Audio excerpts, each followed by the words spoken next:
సర్వేభ్యः నమస్కారः. జయవీర బ్రహ్మజీ గోవిందమాంబజీ. యుగ యుగాల తరతరాల చరిత్రలో భారతీయ సనాతన హైందవ ధర్మంలో పితృవాక్య పరిపాలన అనగా తండ్రి చెప్పినటువంటి మాటను ఆచరించడం, అది హిందూ మతం యొక్క ప్రాథమిక ధర్మం, ఇప్పటికీ సవరించబడని వాస్తవం.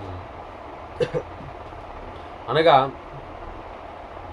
బహుభార్యత్వం అనే విషయం మనం వినే ఉంటాం, అది మనందరికీ తెలిసింది.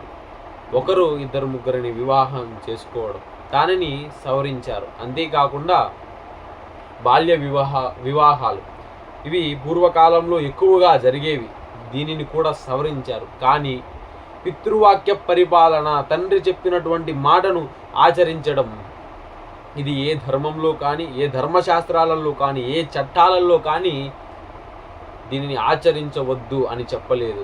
అందుకే అది ఇప్పటికీ సవరించబడని వాస్తవం.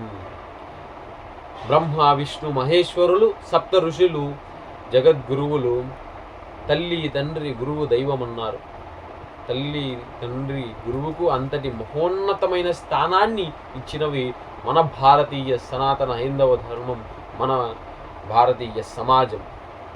మన సనాతన హైందవ ధర్మంలో ఈ చరాచర జగత్తుకు ఆదర్శ పురుషుడైనటువంటి శ్రీరామచంద్రమూర్తి పినతల్లి చెప్పిన మాటను శిరసా వహించి, తన తండ్రి చెప్పాడా లేదా అని కూడా ఆలోచించకుండా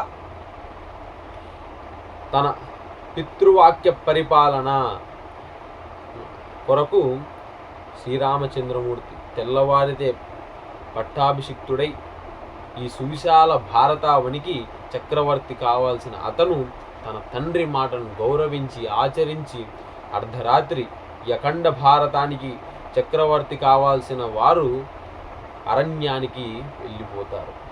పితృవాక్య పరిపాలనకు అంతటి మహోన్నతమైన స్థానాన్ని ఇచ్చినవి మన భారతీయ సనాతన హైందవ ధర్మం. జగద్గురు స్థానంలో ఉన్న శ్రీ శ్రీ శ్రీమద్ విరాట్ పోతులూరి వీర బ్రహ్మేంద్ర స్వాముల వారు భూత భవిష్యత్ వర్తమాన కాలంలో ప్రపంచ స్థితిగతులు ఎలా ఉంటాయో కాలజ్ఞాన రూపంలో ప్రపంచానికి చాటి చెప్పారు. ఇవి 400 సంవత్సరాల క్రితమే. 12-13 వయసులోనే స్వామివారు గోపాలకునిగా ఉంటూ రవ్వలకొండ గుహల్లో సాంద్ర సింధు వేదమైనటువంటి కాలజ్ఞానాన్ని రచించారు. అదే వయసులోనే పనగానపల్లెలో మఠాన్ని స్థాపించారు. తిరుమలకు వెళ్ళే దారులన్నీ మూసుకుపోతాయని స్వామివారు చెప్పారు. ఇది మనం కరోనాలో చూడవచ్చు. ఆ సమయంలో తిరుమలకు వెళ్ళే దారులన్నీ కోట్లాది మంది భక్తులు స్వామి దర్శనం లేక వెనక్కి వచ్చేశారు. స్వామిని దర్శనం చేసుకోవడానికి కూడా తిరుమల తిరుపతి దేవస్థానం వాళ్ళు వారిని అనుమతించలేదు. చెక్ పోస్ట్ దగ్గర ఆపేసి వారిని వెనక్కి పంపించడం జరిగింది. స్వర్గీయ పూజ్య ఎన్టీ రామారావు గారు చిత్రీకరణ చేసిన చిత్రంలో దీనిని మనం చూడవచ్చు. స్వామివారు అక్కడ తిరుమలకు వెళ్ళే దారులన్నీ మూసుకుపోతాయ్యా అని అంటూ స్వామివారి కాలజ్ఞాన తత్వాలు ఆ చలనచిత్రంలో చెప్పబడడం జరిగింది. తిరుమాడు వీధుల్లో క్రూర మృగాలు సంచరిస్తాయి అని. ఇదేంటి, ఎంతో జనసంచారం ఉన్న స్థలాలలో క్రూర మృగాలు ఎలా సంచరిస్తాయి? అది కూడా ఈ మధ్యనే మనం చూసింది. కొన్ని న్యూస్లలో చెప్పారు, తిరుమాడు వీధుల్లో క్రూర మృగాలు సంచరిస్తాయని. తిరుమలలో మ్లేచ్చులు అనగా అన్య మతస్థులు స్వేచ్ఛగా సంచరిస్తారని చెప్పిన దార్శనికులు స్వామివారు. ఇవి ప్రపంచంలో ఎవరి ఊహ కూడా అందని విషయాలు. ప్రపంచంలో ఏ తత్వవేత్త దృష్టి పదానికి గోచరించని అంశాలు. ప్రపంచంలో ఎంతో గొప్ప తత్వవేత్తలైనటువంటి అరిస్టాటిల్, ఆల్బర్ట్ ఐన్స్టీన్ వీరు కూడా ఇటువంటి విషయాలు గోచరించారు. అంతటి తేజోమూర్తి జగద్గురు శ్రీ వీర బ్రహ్మేంద్ర స్వాముల వారు హిందూ మత ఆచారాలు, విలువలు, సంప్రదాయాలలో పరిజ్ఞానం కలిగి వేదాంత శాస్త్రంలోను వీర బ్రహ్మేంద్ర స్వాముల వారిని అనుసరించి బోధించిన అష్టాంగ యోగంలో పరిజ్ఞానం కలిగి స్వామివారి ప్రాథమిక బోధనలైన నీ పుట్టుక అర్హత కాదు, సాధనతో మాత్రమే నువ్వు బ్రహ్మజ్ఞానాన్ని పొందవచ్చని చెప్పారు స్వామివారు. నువ్వు పండితుడు కొడుకు అయితే నీ పుట్టుక అక్కడ అర్హత కాదు. నువ్వు పుట్టిన వెంటనే నువ్వు పండితుడివి కాలేవు.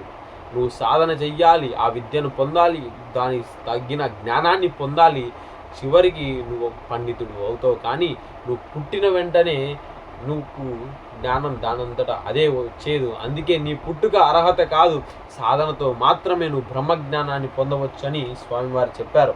కులమతాలకు అతీతంగా విశ్వమానవ సౌభ్రాతృత్వాన్ని జీవన విధానంగా, జీవన భేదముగా మనస వాచ కర్మణ అనుసరిస్తూ జగద్గురు శ్రీ శ్రీ శ్రీ వీరబ్రహ్మేంద్ర స్వాముల వారి మునిమనవుడిగా 50 సంవత్సరాలు పైగా మఠాధిపతులుగా బాధ్యత నిర్వహించిన శ్రీ వీరభోగ వసంత వెంకటేశ్వర స్వాముల వారి కుమారుడనై గురుస్థానంలో ఉన్న పూర్వ మఠాధిపతులు వద్ద మఠం యొక్క సంప్రదాయ ఆచార వ్యవహారాలలో శిక్షణ పొంది రాష్ట్రీయ సంస్కృత విశ్వవిద్యాలయంలో వేదాంత విద్యను అభ్యసిస్తున్నాను.